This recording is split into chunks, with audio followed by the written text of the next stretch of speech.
Donc bonjour, on va parler aujourd'hui de Yarn. Alors tout d'abord qui je suis. Donc mon nom c'est Maël, Arcanis sur Twitter. J'ai rejoint le projet Yarn en 2017 lorsque j'ai rejoint Facebook. Et depuis ce temps j'ai continué à travailler sur Yarn. D'abord pour le compte de Facebook et maintenant pour le compte de Datadog que j'ai rejoint en mai dernier. Nazim vous a déjà parlé un petit peu de Datadog, donc je n'ai pas forcément grand-chose à rajouter à ce qu'il a présenté, à part que Datadog s'investit pour les projets avec lesquels on travaille et que c'est bien à voir. De quoi est-ce qu'on va parler ce soir? On va parler donc un petit peu rapidement de l'historique du projet, on va parler un peu des nouvelles features qui vont venir dans la V2, on va parler un petit peu des plugins qui sont rajoutés, qui sont une nouvelle fonctionnalité que la 2. Et enfin, on va conclure un peu sur le projet et voir un petit peu une démonstration en pratique ce que ça donne. Yarn, le développement de Yarn est axé sur trois axes majeurs. D'abord, il y a la stabilité. On a envie qu'une application qui marche maintenant continue à marcher dans le futur. On n'a pas envie d'avoir de surprises au moment où on le déploie en production. On a envie que ce soit simple, de manière à ce que tous les nouveaux développeurs puissent rapidement se plonger dans le développement de leurs applications, plutôt qu'avoir à combattre le package manager pour essayer de savoir comment il fonctionne. Et on a envie d'être ouvert dans le sens où on se voit vraiment comme faisant partie d'une communauté. Donc, par exemple, pour le développement de la V2, beaucoup de nos contributions ont été non pas sur Yarn lui-même, mais sur des paquets annexes, par exemple sur Gatsby, sur Next.js, sur Webpack, sur Jest, de façon à corriger des problèmes qu'ils avaient par exemple dans la définition de leur package ou ce genre de choses. L'historique du projet, en 2016, Yarn est sorti pour la première fois, il était encore en bêta, Yarn 0. On est sorti avec deux fonctionnalités principales qui étaient donc le logfile, mais également les installations plus rapides que la moyenne. En 2017, après pas mal de boulot, on a été en mesure de sortir une version stable de Yarn, Yarn V1, qui est elle-même venue avec des évolutions majeures. L'un principal étant les workspaces, qui vous permettent donc de gérer un monorepo avec un package manager sans avoir besoin d'outils supplémentaires tels que l'Erna. En plus de ça, donc, il y a eu des fonctionnalités peut-être un peu plus légères, comme par exemple la résolution automatique des conflits, ainsi que des améliorations dans l'UX. En 2018, on a sorti un white paper de 14 ou 17 pages sur Plug and Play pour décrire un scénario dans lequel on n'aurait plus besoin d'avoir des node modules. Donc les node modules qui contiennent 100 000 fichiers, ça a toujours été un problème, en particulier pour les package managers, parce que c'est très difficile à faire, c'est très peu optimisé, et on n'a pas beaucoup de latitude pour l'optimiser plus que ça. Donc on avait envie de tester quelque chose de différent, qui est donc venu avec Plug and Play. Et en 2019, et donc là c'est maintenant, on est en train de développer Yarn V2 basé sur tout ce qu'on a appris dans le passé. Juste pour expliquer rapidement pourquoi est-ce qu'on a fait d'essayer de changer énormément de choses dans Yarn tel qu'il fonctionne actuellement. Parce que donc en 2016 la V0, en 2017 la V1, en 2018 Plug and Play. À chaque fois, on a fait des changements majeurs à Yarn lui-même. Par exemple, les workspaces étaient une fonctionnalité qui changeait radicalement la façon dont le package manager devait se comporter. Mais vu qu'à chaque fois, on implémentait les choses de façon incrémentale, on s'est retrouvé petit à petit à rajouter de plus en plus de legacy à la codebase, qui rendait de plus en plus difficile à de nouveaux contributeurs de pouvoir naviguer dans Yarn lui-même. Et du coup, mettait en danger le fait qu'on puisse continuer à rajouter de nouvelles fonctionnalités, fixer de nouveaux bugs, en ayant la certitude que ça fonctionne. Donc on a décidé de reprendre tous les acquis qu'on avait eus pendant les dernières années et se les consolider de façon à pouvoir continuer à aller aussi vite dans les années à venir. Quelles sont les nouvelles fonctionnalités de Yarn? Donc déjà, la première chose que vous pouvez remarquer avec Yarn 2, qui est toujours en développement, c'est que la CLI a changé significativement. On a essayé de mettre des couleurs au nom des paquets, de façon à ce qu'on puisse très rapidement voir quels sont les messages qui sont jetés par le projet. En particulier, voir quels sont les warnings, quelles sont les erreurs, de façon à ce qu'on puisse parser l'output visuellement sans avoir à se casser la tête. Quelque chose d'autre qui est tout petit mais significatif, c'est les messages, les codes d'erreur que vous pouvez voir sur la gauche, puisqu'ils nous permettent de chercher directement sur Google à chaque fois qu'on a un message d'erreur qu'on ne comprend pas totalement, pour trouver des explications beaucoup plus détaillées des problèmes. et des solutions qu'on peut apporter. En fait, l'idée derrière ça, c'était que par moments, c'est un peu difficile de comprendre quels sont les messages d'erreur de Yarn, et on se retrouve à devoir aller sur le repository pour poser une question et attendre que quelqu'un vienne et y répondre. Donc on avait envie d'avoir un scénario où vous pouvez vous bloquer vous-même. Ça nous donne plus de temps pour développer les fonctionnalités elles-mêmes, et ça vous donne plus de temps pour développer vos produits. On a sorti une nouvelle fonctionnalité qui s'appellera Publish Config. L'idée, c'est que dans un monorepo, c'est super parce que donc, vous avez plusieurs paquets, mais vous avez aussi envie que tous vos paquets soient liés ensemble, que vous utilisiez directement les sources de ces autres paquets, pas les versions transpilées. C'est l'intérêt même des monorepos. Les monorepos tels qu'ils étaient faits, c'était toujours un petit peu compliqué vu que vous utilisiez souvent TypeScript, et si vous vouliez charger vos fichiers depuis un autre projet en TypeScript, vous étiez obligé soit de tout transpiler, soit de référencer directement les fichiers TypeScript. Le problème, c'est que si vous référencez directement les paquets TypeScript, une fois que vous publiez votre paquet sur le registry, ça ne marche plus, puisque vos fichiers ont été transpilés. Donc, on a fait une fonctionnalité, donc le publish config. En gros, l'idée est simple, c'est que quand vous faites un publish du paquet, il va prendre les champs main, bin et modules qui sont dans publish config et il va remplacer ceux qu'il y a à la racine du paquet. En faisant ça, ça fait que, par exemple ici, à la racine, on a déclaré un fichier qui fait un require de Babel Register. Là, en l'occurrence, c'est un script qui appelle Babel Register. Mais une fois qu'il est publié, il va à la place référencer le fichier tel qu'il sera compilé. Ça simplifie énormément le développement. Par exemple, c'est la technique qu'on utilise dans le repo de Yarn lui-même, pour qu'à chaque fois qu'on fasse une commande Yarn, en fait, on fait tourner les sources mêmes de Yarn, plutôt que la version compilée. La V2 vient avec son propre shell. L'un des problèmes qu'on avait, c'était en termes de contribution. On s'est aperçu d'une chose, c'était que les premières personnes à faire des contributions sur des projets open source, c'était souvent des personnes qui utilisaient Windows. Et de façon intéressante, les principales, à chaque fois qu'on écrit un script dans le champ d'un paquet de JSON, on ne fait pas forcément attention à Windows. On utilise des pipes, on utilise des redirections. Ce sont des fonctionnalités qui marchent sur les plateformes POSIX, mais qui ne marchent pas sur Windows et qui pètent. Du coup, ça rajoute ça rend l'application beaucoup moins portable. Et ça rend plus compliqué d'obtenir des contributions extérieures. Donc ce qu'on a fait, c'est qu'on a développé un shell, un mini shell en JavaScript, qui est complètement portable, qui implémente la base de ce qu'on attend d'un shell à utiliser dans les scripts. Il supporte les variables, il supporte les redirections, il supporte les arguments, il ne supporte pas les conditions genre les if, mais on n'attend pas de ça. Il supporte les et, les ou. Et du coup, en utilisant ça, ça vous permet de faire tourner la majorité de vos scripts shell, que vous soyez sur Windows, que vous soyez sur Linux, sans avoir à même penser à quelle sera la plateforme sur laquelle ils vont s'exécuter. Le shell est disponible en tant que paquet standalone, ce qui n'apparaît pas forcément très intéressant, mais en fait, si, ça l'est vraiment.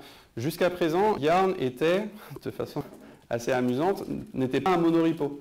On avait développé les workspaces, mais on ne les utilisait pas nous-mêmes. Yarn lui-même était très monolithique. À partir de la V2, on change ça de façon à ce que Yarn soit au contraire splitté en plusieurs parties. Donc là, par exemple, vous avez le shell qui est disponible lui-même indépendamment. Et toutes ces parties ensemble sont combinées pour obtenir le Yarn, le binaire que vous connaissez. C'est un changement de paradigme qui est assez profond dans la façon dont on développe Yarn lui-même. Une fonctionnalité également, ce sont les contraintes. Ce dont on s'est aperçu, c'est que quand on travaille sur un monorepo, le nombre de paquets continue à grossir. Il va difficilement se diminuer.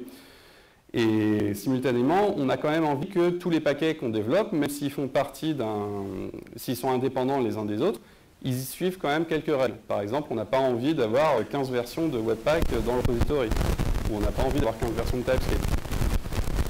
Donc on a envie de faire en sorte que ces paquets suivent certaines règles. Mais c'est difficile actuellement. On a besoin d'une sorte de linter en fait pour les paquets de JSON. Et c'est exactement ce que sont les contraintes. Les contraintes permettent de définir des règles que les workspaces vont devoir respecter. Les règles que vous pouvez définir dépendent d'un langage qui s'appelle Prolog. Alors pourquoi Prolog très rapidement? Parce que Prolog est un langage dans lequel vous définissez des règles qui sont vraies selon des conditions, enfin, selon des faits. Et en disant donc telle règle est vraie pour telle variable, Prolog va être capable de déduire quelles sont toutes les variables pour lesquelles la condition est vraie. C'est très difficile à expliquer et notre site a une meilleure documentation que ça. Mais en gros, l'idée, c'est vraiment que c'est très adapté à ce genre de cas. En très peu de lignes, on peut faire des règles qui sont pourtant assez complexes. Une autre fonctionnalité, c'est le zip loading. Vous avez peut-être entendu parler donc de plug and play, dont j'ai rapidement parlé tout à l'heure, qui vous permet de définir de charger vos fichiers directement depuis le cache de Yarn. Et ça, c'était très bien, mais derrière, Yarn faisait quand même l'unpacking de vos dépendances pour les stocker dans son cache. Ça rendait nos installs plus longues que ce qu'elles auraient dû être, et moins stables également. L'une des choses dont on s'est aperçu en développant Yarn, c'était qu'à chaque fois que vous avez un morceau de code qui s'exécute, c'est un morceau de code qui va, à un moment ou à un autre, échouer. Par exemple, je me souviens d'un cas où le file system des machines sur lesquelles on faisait tourner yarn install avait décidé de faire passer /tmp en read-only. Yarn, subitement, arrêtait de marcher parce qu'il écrivait dans /tmp. Et ça, c'est pas quelque chose qu'on peut vraiment prévoir. Tout le monde s'attend à ce que /tmp soit toujours accessible en écriture. Et pourtant, ça avait pété. Donc pour éviter ce genre de problème, le plus simple, c'est vraiment de ne pas avoir à exécuter de code. Donc, avec le zip loading, ce qui se passe, c'est que plutôt que charger les fichiers depuis les dossiers unpackés, on les charge directement depuis les archives zip. Et on les extrait au runtime. Ça rend les installations beaucoup plus rapides et beaucoup plus stables. Donc là, par exemple, vous voyez que le cache de Yarn, c'est vraiment uniquement des archives zip. Par extension, une fonctionnalité, c'est zero install. Zero install, c'est pas tant une fonctionnalité, ça c'est plus une philosophie. L'idée, c'est comment est-ce qu'on peut faire pour pousser le principe encore plus loin et arrêter complètement d'avoir à faire tourner yarn install. Yarn install, je vous l'ai dit, à chaque fois qu'on fait tourner une commande, on a un risque qu'elle crache. Donc on n'a pas envie de faire tourner yarn install. L'idée, c'est que si jamais vous avez votre fichier plug and play qui est installé lorsque vous faites tourner yarn install pour la première fois, et si vous avez votre cache, vous n'avez plus besoin du tout de faire tourner yarn install. Vous avez toutes les informations nécessaires pour que Node puisse faire tourner vos projets. En faisant ça, il suffit que vous cloniez votre application pour que ça marche parfaitement. Évidemment, c'est complètement optionnel. Si vous avez envie de suivre le workflow, je tape yarn install après avoir cloné pour installer toutes les dépendances, ça marche très bien aussi. Mais on a décidé de fournir cet outil-là de façon un peu plus standardisée. Donc par exemple, on verra ça un petit peu plus tard, mais on est dans un cas où on a une version de TypeScript, et si jamais je switch à une version de TypeScript différente d'une autre branche, sans avoir à faire tourner yarn install, Node est capable de s'apercevoir que la version est différente. Ce qui fait que vous n'avez plus du tout le problème de je switch d'une branche, il faut que je fasse tourner yarn install parce que là sinon ça crache, il manque une dépendance, ce qui est assez fréquent autrement.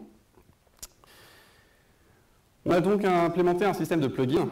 Les plugins nous permettent de répondre à un problème qu'on avait qui est assez intéressant, qui est que donc Yarn, comme je vous l'ai dit, était monolithique. Si vous aviez besoin d'implémenter une fonctionnalité, il fallait l'implémenter dans le corps. Or, Yarn a beaucoup d'utilisateurs maintenant.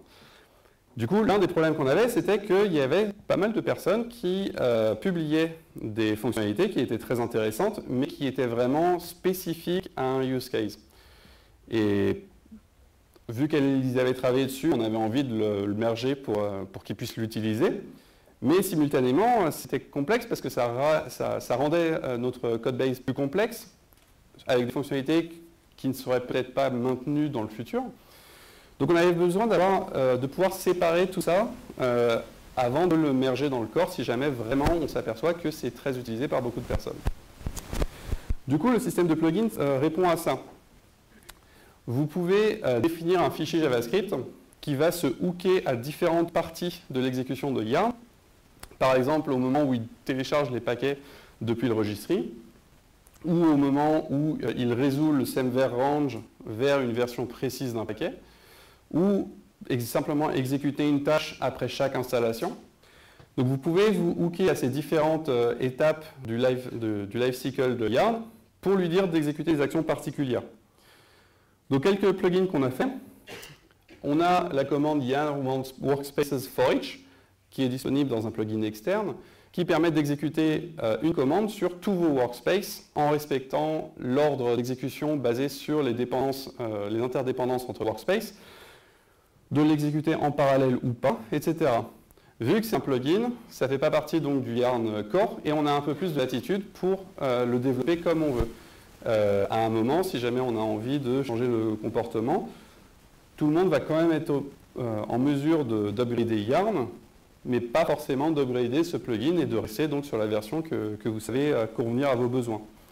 De la même façon, si notre implémentation de for each n'est pas celle dont vous avez besoin, vous pouvez switcher à une autre complètement différente.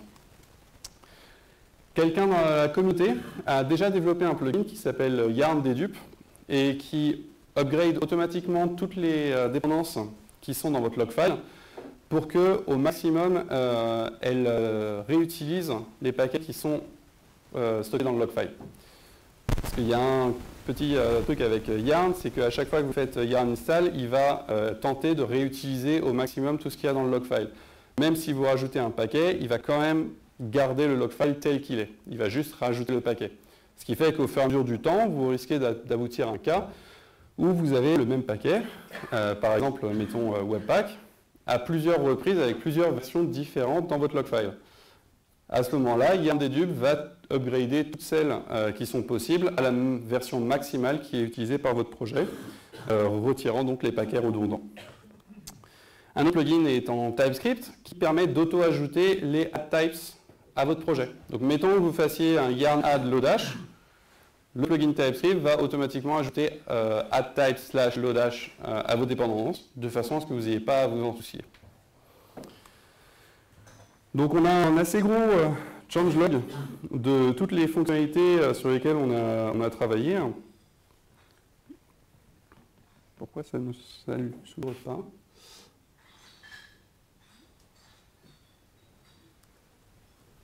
Ok, je ne sais pas pourquoi. On a un gros changelog qui liste tout ce qu'on fait. On a également fixé des bugs, on a rajouté des fonctionnalités, on a fixé des comportements qu'on ne pouvait pas faire sans que ce soit breaking. Par exemple, l'une des choses qui est assez fière, c'est que Yarn Link, jusqu'à V2, ne pouvait simplement pas supporter les pires dépendances. Dû à la façon dont le node fonctionnait, il n'est pas possible de charger les pires dépendances depuis un paquet qui avait été lié par Yarn Link. À chaque fois, elles étaient chargées depuis l'emplacement du package qui était linké, pas depuis votre projet. Ça a été fixé. De la même façon, on a été capable d'implémenter un nouveau protocole qui s'appelle Portal, qui vous permet de référencer un autre paquet quelque part sur le disque sans avoir à faire tourner Yarn Link. Tout ça, ce sont des fonctionnalités qu'on a pu implémenter parce que justement, on a changé la façon dont Yarn est conçu. J'ai perdu ma souris. En termes de santé du projet, on a plus de contributeurs actifs en 2019 qu'en 2018, ce qui est un bon signal pour le futur, puisque l'un des problèmes qu'on avait également sur la V1, c'était qu'il y avait très peu de contributeurs très actifs.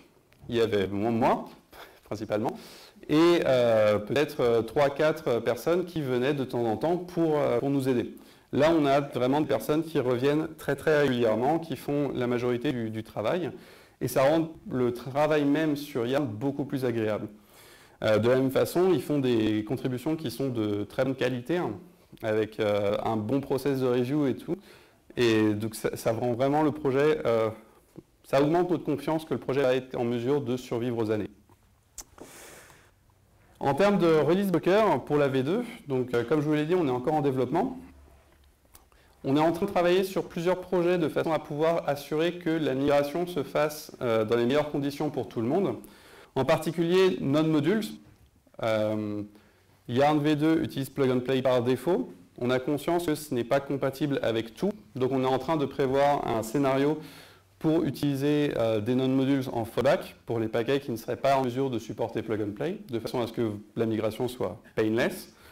On est en train de polir la documentation, qui est vraiment beaucoup plus développée que celle de la V1, qui va dans des détails qui qui sont beaucoup plus intéressants, qui fournit aussi des idées quant à comment fixer les problèmes que vous pourriez rencontrer. Et enfin, on travaille un petit peu sur la compatibilité, évidemment, avec les différents projets partenaires. Donc là, par exemple, avec Vue, on a mergé les pull requests récemment pour améliorer la compatibilité parce qu'ils accédaient directement à leurs modules. On fait la même chose avec Storybook, Angular, etc. Comment contribuer à Yarn? Yarn, c'est un projet qui a, je crois, 32 000 étoiles sur GitHub. C'est l'un des plus gros, qui est utilisé par la moitié de l'écosystème JavaScript, grosso modo. Et du coup, n'importe quelle contribution est extrêmement impactful. Simultanément, c'est un projet où on est encore assez peu de contributeurs comparé à l'importance que le projet a dans l'écosystème. Du coup, c'est aussi une très bonne opportunité pour vous de ramp up dans le cadre d'un projet tout en étant accompagné par des mainteneurs qui sont là depuis longtemps maintenant. Du coup, si vous voulez contribuer, on a refait toute notre documentation pour expliquer comment faire. On va augmenter la police. On a vraiment tout détaillé, on a dit comment est-ce que, par exemple, comment est-ce que vous pourriez aider, comment travailler sur des plugins, comment trouver des choses à faire, comment tester le code, comment formater, etc. On a vraiment été dans toutes les étapes de la vie d'une pull request pour essayer d'indiquer de quelle était la meilleure façon de procéder, de façon à ce que vous puissiez vous concentrer sur juste avoir du fun.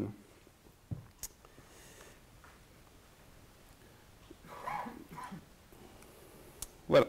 Je vais vous montrer. Alors, voyons voir. Est-ce qu'on a un peu de temps? Ok, je vais vous montrer rapidement du coup à quoi ressemble Yarn de lui-même. Je ne sais pas comment j'ai cassé mes polices de caractère, mais je les ai bien faites là. Ok, donc là, on va avoir un projet classique. Donc c'est Yarn de lui-même en fait.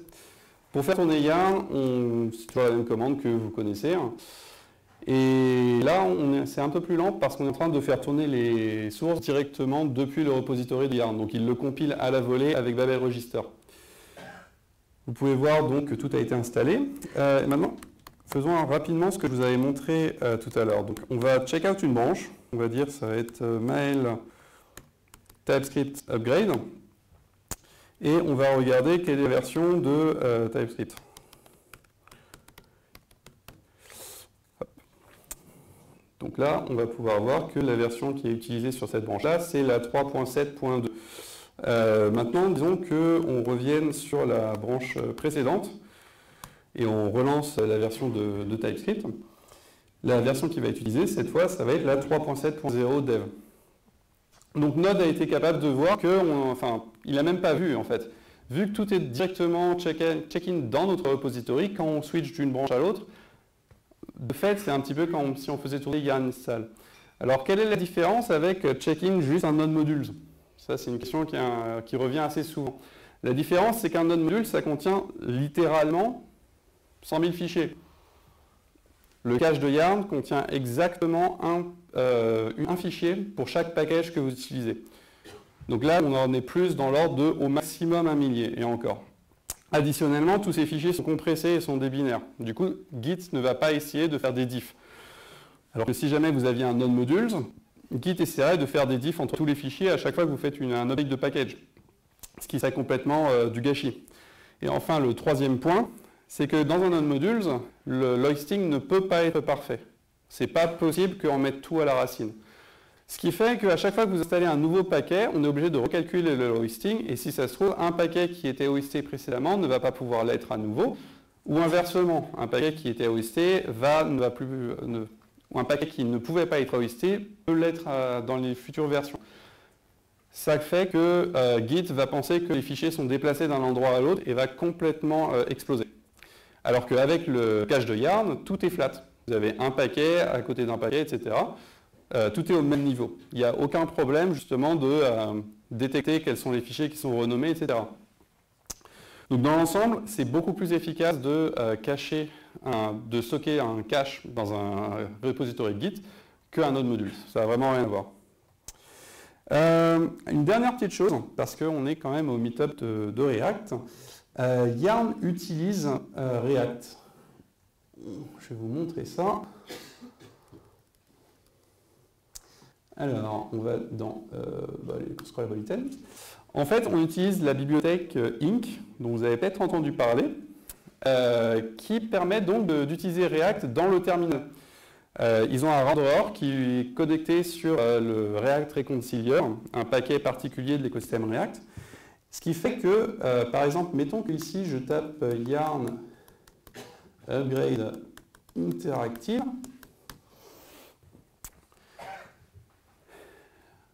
Voilà, cette interface est actuellement écrite en React. Donc tout ce qui se passe ici, c'est du React. Le fait de pouvoir scroller, etc., c'est du React. Donc c'est vraiment sympa parce que ça rend le développement front dans le terminal une expérience assez standard. On utilise les hooks, on utilise tout ce qu'il faut utiliser. Donc voilà, c'est plutôt intéressant. Je pense qu'on va continuer à développer un petit peu plus ce concept dans le futur pour fournir des interfaces qui sont peut-être un petit peu plus adaptées que les outils qu'on avait précédemment. Par exemple, l'une des choses qu'on a développées, c'est, on va faire un yarn add-i de webpack. Voilà, j'ai fait une typo. Quand on fait ça, Yarn va être en mesure de nous dire quelles sont les versions qui sont déjà utilisées dans l'application par rapport à latest.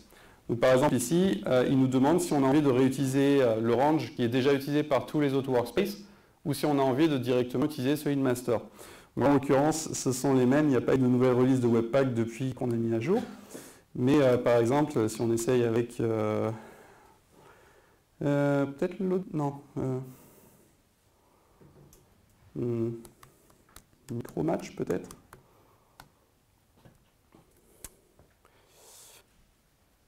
Non, Micromatch, on l'a aussi mis à jour.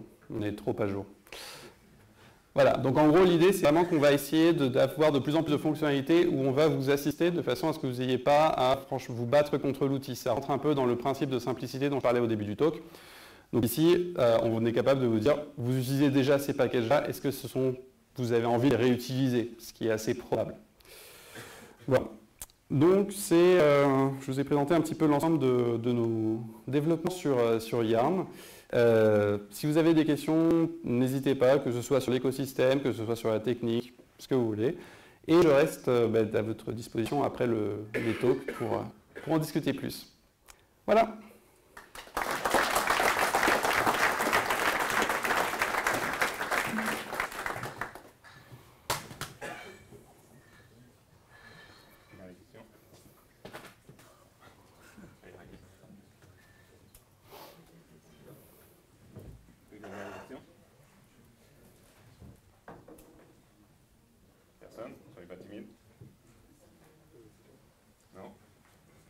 Tout est bon?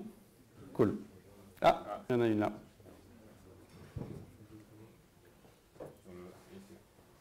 Oui, c'est un micro, c'est un peu particulier, mais c'est un micro. Pardon? Alors en fait, le problème qu'on a avec Yarn Audit, c'est que l'API a été pensée pour NPM. Ils n'ont pas particulièrement fait en sorte que ce soit adapté à Yarn lui-même. Donc en fait, quand vous faites un Yarn Audit fixe, vous envoyez littéralement le contenu du package.json au serveur NPM, qui sont dans un format qui est complètement différent de celui que Yarn s'attend. Donc quand NPM fait les fixes, ça ne marche pas vraiment de l'autre côté. On va probablement avoir un plugin qui va permettre de faire un fixe automatique. Pour l'instant, ce n'est pas encore le cas. On a déjà Yarn Audit, qui est fait par Yarn 1 par défaut. Et il y a Sneak qui est intéressé justement pour poursuivre le truc un peu plus loin et du coup l'intégrer à la fois à Yarn 1 et Yarn 2.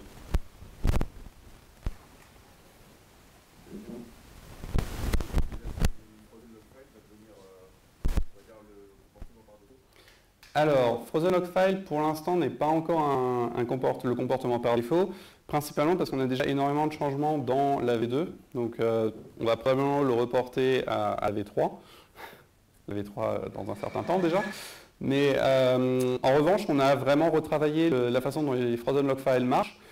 En particulier, je me souviens qu'il y avait un problème où, par exemple, si jamais un package était retiré d'un log file, ça ne déclenchait pas Frozen Log File, enfin, Frozen Log File ne failait pas. Maintenant, si. Donc si jamais vous faites tourner un Frozen Log File, mais que ça devrait amener un changement dans le log file quel qu'il soit, Yarn va vous le dire et va vous empêcher de faire le commit en question. Simultanément, vous pouvez également même rendre le cache immutable. Donc si jamais vous n'avez pas, par exemple, tous les paquets qui vous permettraient de faire une installation, Yarn va pouvoir vous dire qu'il y a un problème dans votre cache. Donc plus que simplement le log file, on a étendu vraiment la fonctionnalité à l'ensemble des artefacts utilisés par le projet.